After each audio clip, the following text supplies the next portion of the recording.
Yogathag, Knight Errant, and Harbinger difficulty. Look at that Doomfest.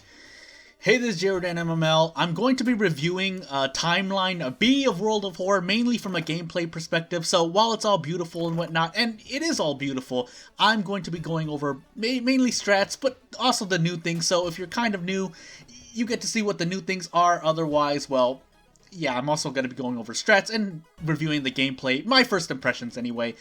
10-second message really quickly. Spoilers! Please play this game yourself because this will go over endings plus more that will spoil you on a lot of things. I repeat, spoilers. If you're watching this video, you probably already know. I just need to get that out of the way just in case. So again, we're going over things in terms of Harbinger difficulty, so values and whatnot I'm going to be saying is going to be based on Harbinger. And if you haven't seen that video yet, then it's either coming out or it's before this one. Just know that the values and the strats I'm talking about are going to be geared towards Harbinger difficulty, but they apply to True Believer, and obviously if it's an easier difficulty, you can do the same thing. Anyway, we'll start in alphabetical order.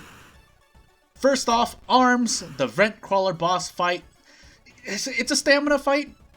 It's a pretty chunky encounter too, nearing 30 HP base, so this can be some trouble. Obviously, if you're a Knight Errant, and we'll say it over and over again, but because it's Timeline B and because it affects it so much, yeah, if you're Knight Errant Arms, just get ready for 7% Doom as well. Also note that you can't get the tiny key in this one, so.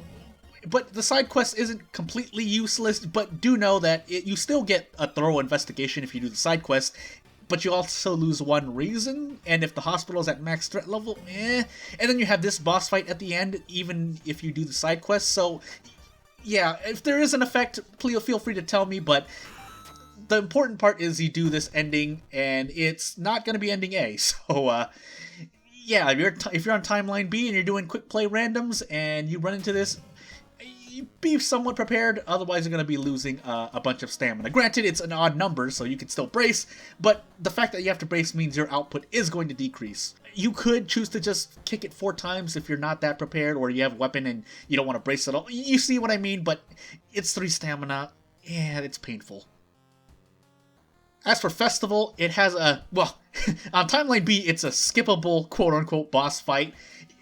And when I actually take a second look on it, so this is more like my second first impression, but yeah, you can choose to skip this boss fight because by failing the second phase of the mystery, which results in a -2 stamina loss, as opposed to running into the boss, say if you are on the Nightmare Fest that I said, Yogathag, Knight Errant, Harbinger, then the boss, quote-unquote, does Doom damage as well, even though the fight isn't really mechanically the same.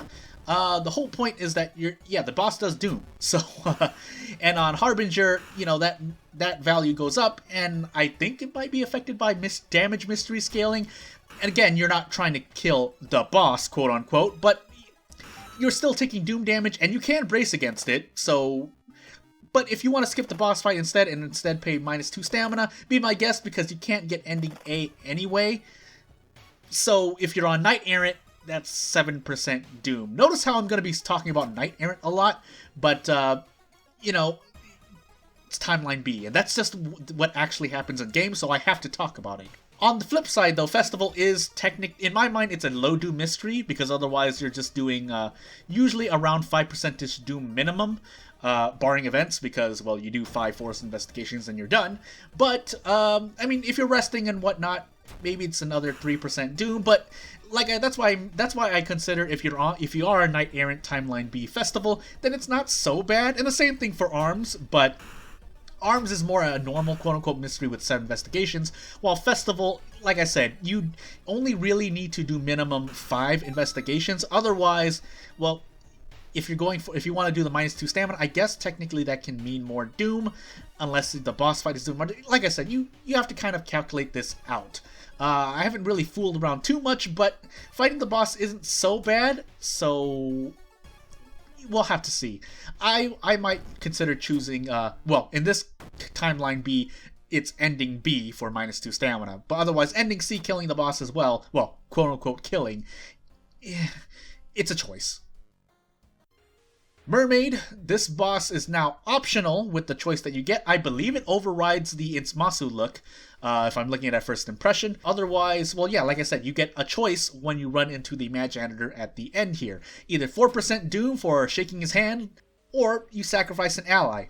And just a little note, if you have Kana, just like the Oetaru ending in Hell, Kana doesn't die if you quote-unquote sacrifice her. So if you're on Knight Errant, you'll probably do the usual, gauge if you can beat the Mad Janitor to get ending A, because in Mermaid Timeline B, you can at least choose to get ending A still, if you can, unless that just ends up with you dying in the fight, unlike Arms and Festival, where you're forced to take a non-ending A. So you still have that choice, but if you can get ending A, well, you have two new options. Personally, if I have Kana alone, I'll probably go for this because technically you don't lose anything. Granted, you're not on Knight Errant. So if you have more allies, yeah, it'd suck if you accidentally lost Fujiko or Ryoko or something. But the trade-off is not 4% Doom if you decide to take the Timeline B endings of Mermaid. Or the ending, let's just say, because I think they're treated the same. Yeah, otherwise 4% isn't so bad. Usually you'll take burns or take at least around 3 to 4 stamina for a manhole option. More if you're not prepared. If you're playing Harbinger though, you have a lot more Doom to worry about. So, yeah. On the flip side, if you can fit in a rest or two, Harbinger does help out there as long as your rests are effective and or optimal. Then you don't have to worry about the Mermaid Timeline B endings or a non-A ending. If you're a Knight Errant, 3% Doom for double stamina reason heal at base value is pretty good. I mean, you need something if you're the type of player to save Mermaids for 4th or 5th Mystery in Harbinger. So, Mermaids isn't so bad. I still think it's a bit difficult because it's Mermaids, but there are worse, and we've gone over them already. Sailors now has a boss fight at the end of Timeline B, as opposed to Timeline A, where it's easier. This boss fight is skippable. The million Doom question is, do you want to throw 2 items away to skip the boss fight, or do you want to fight a -2 all base damage boss? Let me repeat that. 2 items or a -2 all base damage boss. It's not saying one is worse than the other, but the former, throwing 2 items away, depends on what items you have to throw away. Granted, if we're talking freebies, you have the painkillers, and if there's something in the cupboard, you could do that too, though I'm hesitant to throw away the empty bottle early game, unless I have the no bath mystery after effect, where I can't heal through the bath at home. But yeah, decisions. Otherwise, you could have School and or Vigil for free items there, and then take Sailors.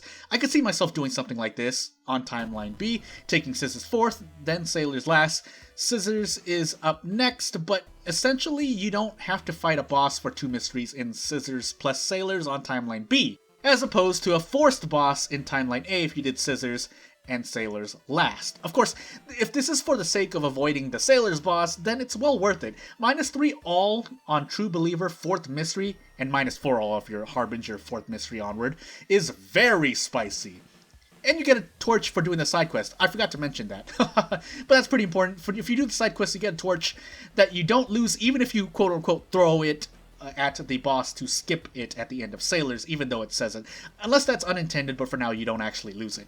As a weapon and a light source, this is more than enough incentive for me to likely toss my painkillers and a pocket knife, plus 4% Doom, because to buy the pocket knife you have to go to the hardware store. And I'm mainly worried about the boss fight itself because, yeah, -2 all damage is a lot, and if you're on Harbinger, that's -3 all damage.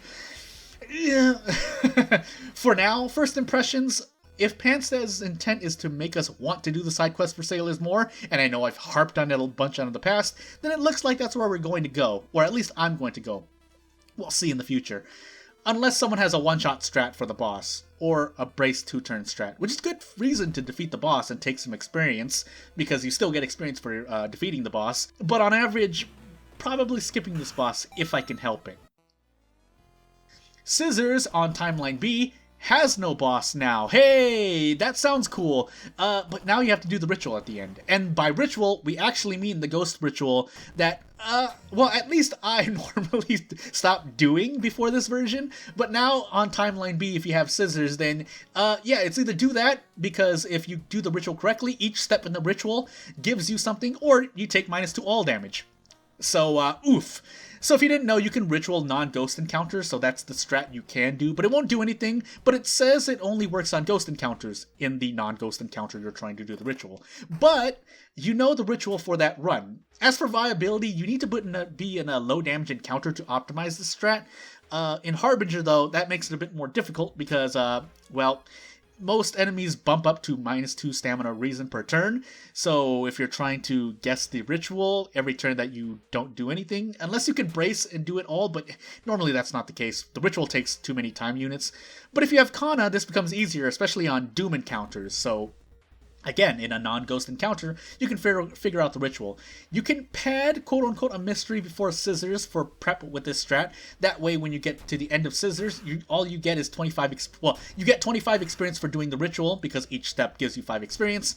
Essentially, you're trading the resources you're losing for learning the ritual for trying to learn the ritual and do it for Scissors at the end of Timeline B. But don't kill yourself trying to do it, because, yeah, you're still taking... Again, you're trading the resources you lose per turn for learning the ritual, so you don't want to lose, like, 9 stamina and then end up not learning the ritual because it took you too long, and so you don't know it exactly, and then you just take 4 all damage and die. Otherwise, you take 6 stamina damage, or maybe you take 7 reason, and then you learn the ritual, and then you get 25 experience. So you got 25 experience, and so it's kind of a trade-off depending on what you want to do. So instead of fighting the Scissor Lady, you consider it more as, well, at the end here, you fight the Scissor Lady in a different way. Yeah, but you see what I mean. Whether or not you want to learn the ritual, it'll depend. If you don't have Kana, though, yeah, it gets painful to try to learn. Because, again, every turn you try to do a ritual on a non-ghost encounter. I mean, if you're in a ghost encounter, that too, but it's painful on Harbinger difficulty. Otherwise, well, you're taking -2 all damage. I don't think you'd get all of it wrong, but it's -2 all damage per wrong step. So do keep that in mind. And on a True Believer or Harbinger run, that's a death sentence.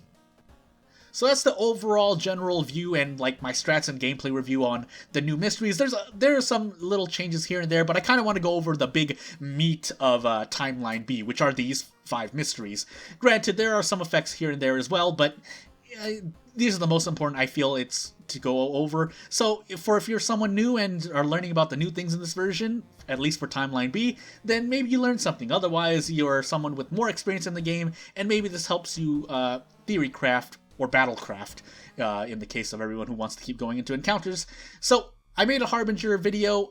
If that's not already out, then please see that instead, because that's where I talk about Harbinger difficulty. Otherwise, this has been the Timeline B one. I gotta come up with more challenges, or at least fixed my challenges, because Harbinger difficulty and Timeline B kind of throws a monkey wrench into kind of the balance in some of my challenges, really, because, yeah, Knight Errant. A Knight Errant Timeline B. But yeah, there are a lot of good World of Horror players in the community, so, I mean, they're available if I'm not the only one, and yeah, so I'll get back to it. I'll go back to making videos, so if you have anything to say, if you have any suggestions or comments, feel free to put so in the comment section below. If you want to subscribe to someone, yeah, you can do that too. List of my challenges that I'm probably working on at the time this video is recording. Otherwise, if you're from the future, I mean, link to it should be in the description, a list of challenges that I do. Otherwise, you'll be looking at my videos, and if you're crazy enough to do them as well, then yeah. Otherwise, if you've listened and or watched up to this point, then I'd like to thank you for watching. JRDNMML. I'll be back.